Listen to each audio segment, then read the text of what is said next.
Les réseaux sont au cœur des mutations technologiques, sont au cœur de la transition énergétique avec plusieurs éléments entrants.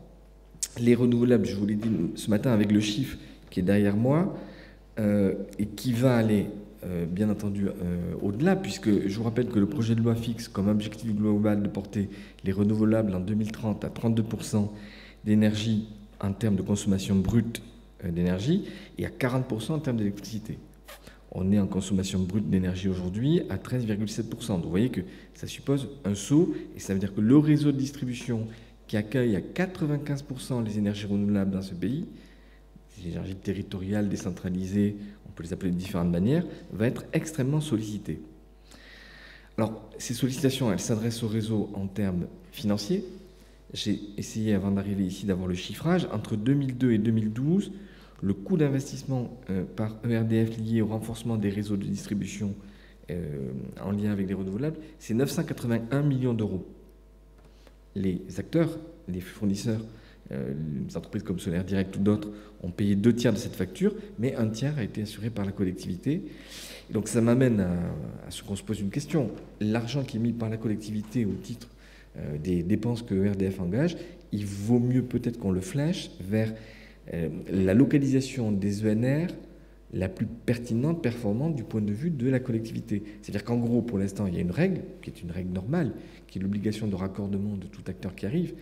Peut-être qu'on peut enrichir dans le débat public dans les prochaines semaines, les prochains mois, en faisant rentrer toutes les données techniques qu'on peut avoir sur le réseau, et en se disant finalement, la dépense de la collectivité va essayer de faire une jonction entre une initiative privée, locale, territoriale, d'investir ici, et en même temps la cohérence d'ensemble. Tout ça pour vous dire que quand on regarde des projections faites à travers les schémas renouvelables aujourd'hui, les S3, ENR, réalisés au niveau régional, et les engagements globaux de la France, on a un écart de 30%. C'est-à-dire la sommation, l'addition de tous les schémas régionaux fait qu'on dépense de 30% des engagements de la France. C'est-à-dire que pour l'instant, on n'a pas réussi à faire ces arbitrages entre, sans doute, la vision d'hier, qui était la vision d'une politique nationale de l'énergie menée de et par Paris, et puis demain, ce qui sera aussi une inflexion forte, les territoires, les collectivités, La Rochelle, les régions qui s'impliquent en matière énergétique. Et on voit bien que tout ça, ça supposera, Christophe Bonnery le sait mieux que moi, des travaux économiques, une analyse critique de tous les scénarios, et surtout, n'oublions pas et n'oubliez pas les réseaux là-dedans, parce que la variable étude économique sur le réseau et optimum de localisation de tel ou tel type d'énergie, c'est quelque chose qu'il faut prévoir d'entrée de jeu. Ça bouleverse l'économie de réseau pensée jusqu'ici de manière descendante, je vous l'ai déjà dit. Je voudrais juste peut-être réagir, puisque notre entrant en matière d'évolution technologique sur les réseaux, c'est aussi le véhicule électrique. Et tout à l'heure, Fabio évoquait justement le fait qu'on peut charger les véhicules selon une smart way. Alors, la smart way, je ne sais pas très bien où elle existe, mais par exemple, si c'était chargé de nuit 1 million de véhicules, vous voyez bien qu'on va créer ce que j'évoquais ce matin, c'est-à-dire un pic de demande la nuit. Et j'appelle juste votre attention sur le fait qu'au même moment, si on n'arrive pas à une rupture sur le stockage, on n'aura pas de production photovoltaïque la nuit où on rechargerait le million de véhicules. C'est simplement ce phénomène de physique de base qu'il faut qu'on se rappelle. Donc ça veut dire qu'à un moment donné, et puis un deuxième élément technique que je verse aussi au débat, selon qu'on recharge les véhicules électriques de manière rapide, semi-rapide, ou lente, vous allez avoir un impact sur le réseau différent. En gros, où je connecte à travers mon véhicule électrique l'équivalent d'un appartement, où je collecte l'équivalent d'une maison, où je connecte l'équivalent d'un quartier, selon le degré de rapidité de recharge. Vous voyez bien que tout ça, ça doit être calculé, anticipé, testé. Le projet de loi nous dit 7 millions de bornes électriques à l'horizon 2030. Il faudra là aussi raccrocher tous les éléments d'étude, d'anticipation, pour ne pas se retrouver en créant des phénomènes qui ne seraient pas absorbables par le réseau. Le troisième bouleversement qui concerne technologiquement le réseau, c'est bien entendu la demande, le consommateur intelligent. Patrice Jouffroy en parlait ce matin. Le 21 août, donc il y a quelques jours, a été signée la commande des 3 premiers millions de compteurs Linky, donc d'un dispositif qui est la première brique, qui ne réglera pas tout par miracle, mais qui permettra d'amorcer des changements de comportement, une meilleure compréhension de la facture. Et tout ça, c'est quelque chose dans lequel, au-delà des aspects techniques, technologiques, On utilise les courants porteurs en ligne qu'on a su au fil du temps, au fil des années, utiliser justement pour faire circuler ces informations, mais il y a une donnée sociologique derrière.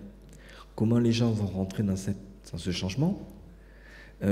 J'appelle votre attention sur juste quelque chose qui est apparu ces dernières années. Vous savez, 1 minute de répit pour la planète, puis 1 heure de répit pour la planète, des actions citoyennes qui vont extrêmement dans le bon sens, mais qui, est-ce que le lendemain, elles génèrent des changements de comportement durables? C'est ça le sujet aussi. Et de ce point de vue-là, comment va fonctionner la société? Est-ce qu'elle va massivement évoluer, écouter le message sur l'efficacité, l'intégrer? Ou est-ce qu'elle va considérer qu'à un moment donné, en gros, où est la limite du chacun pour soi et de la démarche collective? C'est un vrai sujet, quels que soient les pays, qu'on soit en France, en Allemagne, aux États-Unis ou ailleurs, comment on enclenche l'adhésion des citoyens. Et donc, vous voyez, l'énergie, c'est pas que de la technique, que de l'économie, c'est aussi une part de sociologie et de savoir comment, à travers des campagnes que l'ADEME peut mener, à travers des campagnes que les opérateurs doivent aussi enclencher, on arrive à faire changer un petit peu les esprits. Donc les sauts technologiques, je les ai évoqués tout à l'heure. Nous, au niveau technique, enfin, au niveau du réseau de distribution, le défi technologique majeur lié au caractère aléatoire, intermittent et réparti dans les territoires des renouvelables, c'est le défi de la tenue de la tension. Et effectivement, quand on est dans un réseau descendant verticalement, on n'a pas cette question-là.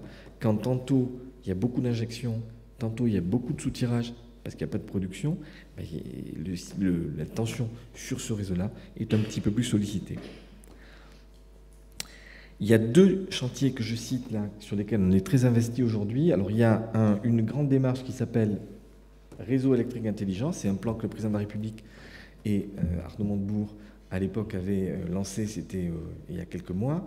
Et ERDF est pilote sur 2 chantiers. Essayer de trouver un endroit en France où on concentrerait tout l'effort de R&D en matière de réseau électrique intelligent, une collectivité, une métropole, le choix n'est pas fait, et puis porter à l'étranger le savoir-faire français, la technologie, bien entendu des grands opérateurs traditionnels, mais aussi des PME, PMI, des startups innovantes qui arrivent. Je veux dire, l'image de la France, elle est bonne dans le domaine de l'énergie, et dans le domaine des réseaux, on peut marquer quelques points qui permettraient de rééquilibrer peut-être des 67 milliards de balance extérieure liés aux achats de pétrole et de gaz qui nous plombent quand même de manière durable. Quand on essaye de regarder un petit peu les inputs techniques, qu'est-ce qui challenge aujourd'hui les électriciens? Alors, vous avez quelque chose qui est classique, connu, les technologies de l'information et de la communication.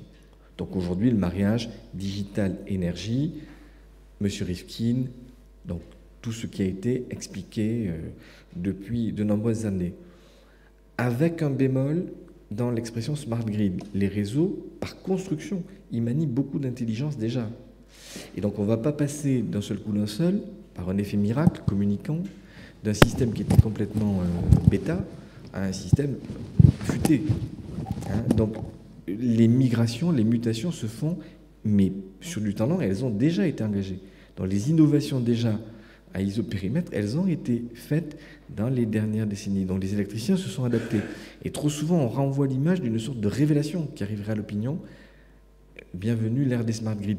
Posons-nous la question de savoir d'où vient le concept, comment il a été articulé, est-ce qu'il n'y a pas d'autres industriels que l'énergie qui ont intérêt à ringardiser les vieilles économies énergétiques et à projeter les économies du futur. Je pense par exemple à des opérateurs des télécoms, peut-être. Mais en tout cas, manions ce concept avec beaucoup de prudence. Parlons de smarter grid, de réseaux plus intelligents. Mais l'intelligence, elle est intrinsèque au réseau. Ce matin, Corinne Lepage rappelait l'origine de la Communauté européenne du charbon et de l'acier, traité de mars 51. En février 51, les électriciens européens décident d'interconnecter et de lancer la construction d'un grand réseau interconnecté. Ça suppose de l'intelligence, un travail sur la réalisation de code qui a été fait il y a 50 ans, 60 ans en Europe et dans lequel on était déjà extrêmement smart. Et donc, dites-vous que ce qui a été fait par ailleurs, notamment par nous, Français et Européens, ne mérite peut-être pas tout à fait d'être mis par le passé. Il y a des sauts envisagés, il y a des évolutions, il y a des mariages envisagés, je vous citais le numérique, mais on a déjà derrière nous un bilan qui est plus que présentable. La nouveauté aussi, on en parle peu, c'est ce qu'on appelle les Key Enabling Technologies, les KETS. Alors, qu'est-ce qu'on entend par là? Ça veut dire que, paradoxalement, les nanotechnologies, la microélectronique, le photonique, les matériaux avancés, tout ça, ça pourra peut-être demain interpeller le réseau. Hein. Et donc, on s'arrête souvent au mariage numérique-électricité. En fait, il faut regarder vers beaucoup d'autres domaines et vous dire dans 5 ans, 10 ans, s'il n'y aura pas là, dans une révolution, une rupture technologique, je serai incapable de le dire. Hein. Peut-être qu'on aura, à la fin de la décennie 2010, au début 2020, quelque chose qui va être du même tonneau que ce qui est arrivé dans d'autres industries, je pense aux télécoms ou à d'autres domaines. Pour l'instant, le champ, il est ouvert et ça ne veut pas dire qu'on n'aura pas effectivement ce grand saut. Mais il faudra peut-être le regarder aussi dans ce domaine-là. En tout cas, nous y croyons. Ça renvoie d'ailleurs cette formule, je me permets une petite parenthèse, le mot enabling renvoie à quelque chose qui est un peu la posture aujourd'hui de RDF. ERDF, dans cette transition, dans cette mutation énergétique, on se voit volontiers comme un neutral digital enabler. Ça veut dire qu'on a par nous-mêmes des données, j'en parlais ce matin, on a des informations, et on considère que parce qu'on est une entreprise publique, ces données, on doit les faire miroiter, les faire fonctionner au bénéfice des politiques publiques qui sont assignées à notre entreprise. Et donc c'est un concept qui n'est pas facile à manager. Ça veut dire simplement, c'est mettre à disposition du public, rendre au public, rendre à la collectivité des données et ne pas les utiliser uniquement notre propre bénéfice ou au bénéfice d'autres acteurs. Et donc ça, c'est quelque chose qui mérite d'être travaillé. Pour tout vous dire, la crédibilité des distributeurs d'électricité en France, mais aussi en Europe, passe par la reconnaissance de ce rôle de neutral digital enabler, facilitateur de la transition énergétique et numérique. Et ça, c'est un concept sur lequel on travaille beaucoup pour essayer de nous positionner dans le jeu et dans le marché actuel de manière durable. Point que je voulais aborder aussi, et alors c'est paradoxal, parce que tout à l'heure, vous évoquiez le fait qu'on était sur une thématique innovation et territoire. Moi, je trouve que jusqu'ici, on a peu parlé des territoires. On a peu parlé du local, on a peu parlé de ce deuxième entrant très fort de la dernière période, c'est la montée des collectivités dans une revendication d'intervention sur les politiques énergétiques. Ça, c'est un changement, en gros, qui date des années 2000. Hein. S'il faut qualifier le XXe et le XXIe siècle, on voit très bien qu'à partir d'une dizaine d'années, les communes, les départements, les régions disent « Ouh là là, l'énergie, c'est pas un truc qui se décide ailleurs, on a envie d'avoir nos propres modèles, d'avoir notre agenda climatique, de développer des politiques exemplaires. » Et donc ça ne peut pas être un entrant quelconque. Je vous rappelle que le réseau de distribution d'électricité n'est pas la propriété ni de RDF ni d'EDF, c'est la propriété des collectivités. C'est un réseau concédé. Donc nous sommes concessionnaires. Et un concessionnaire, il doit regarder ce qui se passe du côté des mandants, des collectivités, des syndicats d'électrification qui lui confient une mission d'exploitation. Donc, pour nous, c'est un formidable atout. Ce n'est pas une contrainte, c'est au contraire un atout, parce que la relation avec les élus, qui est juridiquement la base de notre travail, c'est aussi une capacité de pouvoir très vite rentrer dans cet élément-là, avec derrière, on sera au cœur de ces sujets. Où se fait la politique énergétique territoriale de demain? La mairie, le département, la région? Vous voyez bien que ce n'est pas stabilisé dans le débat politique. Ce qui est sûr, c'est qu'on aura à s'adapter une fois que les choses seront un petit peu calées. Alors, un petit mot de la façon dont on a déjà travaillé un petit peu là-dessus. On a travaillé à travers ce qu'on appelle des démonstrateurs. Alors, des démonstrateurs, tous ceux qui s'occupent de questions de RD savent ce que c'est. On a mis en place au fil du temps, très majoritairement en lien avec des collectivités locales. La plupart des 18 démonstrateurs que vous avez là sont initiés ou engagés avec des collectivités. Mais la moitié, à peu près des 18 démonstrateurs que vous avez là, sont faits aussi avec des crédits et un encouragement de l'Union européenne. Il n'est pas contradictoire d'être à la fois en lien avec les collectivités et articulé sur des priorités communautaires. C'est le cas de ces initiatives qui travaillent sur différents sujets. Vous avez des projets qui renvoient à l'insertion de l'éolien, Ventea.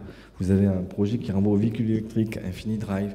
Vous avez à Nice un quartier, côté de Carrosse, qui a été équipé avec Nice Grid. Et c'est une initiative pour voir comment on peut peut-être fonctionner en lien avec une vision territoriale, autonomie énergétique liée au solaire. Et donc, on tâtonne. Il y a un mot aussi qui n'a pas été évoqué depuis l'ouverture de ces universités, c'est la question de l'incertitude. du tâtonnement, de l'expérimentation. Aujourd'hui, enfin, les gens qui vous diraient ça va être comme ça en année certaine, dans 10 ans, 15 ans, bon, c'est des gens très ambitieux ou qui ont vraiment la certitude dans leur tête. Moi, ce que je peux vous dire, c'est qu'on va expérimenter, regarder, s'adapter. Et la flexibilité ou la capacité à s'adapter et à réagir, c'est là aussi une attente forte. Pour mémoire, s'il y a des juristes dans la salle, ça fait partie aussi de la définition historique Conseil d'État du service public, puisque le service public, c'est la mutabilité, hein, c'est l'adaptabilité. Bon, une entreprise de service public, c'est pas statique, c'est pas au milieu du jeu en vous rappelant que c'est comme ça et puis qu'on circule et qu'il n'y a rien à voir. L'entreprise de service public, c'est celle qui est capable de répondre aux évolutions de la société. Et ben, on essaye de les voir un petit peu là-dedans. L'aspect sociétal est plutôt traité ici. Donc, on a sur le Lyon une expérimentation qui s'appelle Watt et moi. Et on a essayé, en lien avec l'Office HLM Grand Lyon, de voir comment fonctionnaient les citoyens par rapport à ces notions de maîtrise de la consommation. On leur a donné des informations, des réglettes avec l'impact du changement sur tel ou tel appareil ménager par rapport à leur courbe de consommation. Et donc c'est pour ça que tout à l'heure je me permettais d'introduire cette notion sociologique, parce que pour moi, elle est vraiment clé. Donc je ne sais pas où on en est, chers amis. On a très largement dépassé, mais on va aller vers une petite conclusion alors. Hein, alors la petite conclusion, elle pourrait être articulée autour de 2 idées. D'abord, le fait qu'il y a un effet levier quand on fait de l'innovation. Quand moi je mets 1 euro, je déclenche des 100 partenaires de mes démonstrateurs l'équivalent de 5 fois plus. J'ai mis 60 millions d'euros sur les démonstrateurs. Au total, ces 18 démonstrateurs mobilisent 300 millions d'euros. Donc ça veut dire que quand un acteur public comme EDF croit à l'innovation et fait un effort sur son budget, sur ses CAPEX, ben derrière, ça génère quelque part... voilà. Donc ça, première conclusion. Deuxième conclusion, c'est sur les territoires. La nécessité aujourd'hui, toujours et encore, de penser la politique énergétique en lien avec l'ensemble des territoires, des demandes territoriales, et en même temps d'être garant du fait, dans un beau pays, dans une république comme la France, qui a une vision consolidée de tout ça. Ça s'appelle une règle d'or que nous pratiquons, qui s'appelle la péréquation tarifaire. Ça veut dire que vous avez, selon les collectivités, selon les concessions, des concessions bénéficiaires, des concessions déficitaires, mais pour que le Cantal, l'Ardèche, la Corrèze, d'autres départements puissent continuer à avoir des efforts d'amélioration de leur réseau favorisé, il faut bien qu'il y ait un mécanisme d'équilibrage. Et tout ça, c'est porté au niveau national par quelque chose qui, pour moi, n'est pas un attribut du passé, mais qui est quelque chose qui est extrêmement porteur. Cette règle de la péréquation, elle fait partie du fondement des règles du jeu, mais elle n'est pas décorrélée, elle n'est pas antinomique du développement des territoires, des renouvelables. Elle suppose simplement d'être regardée de près au plan politique. Merci.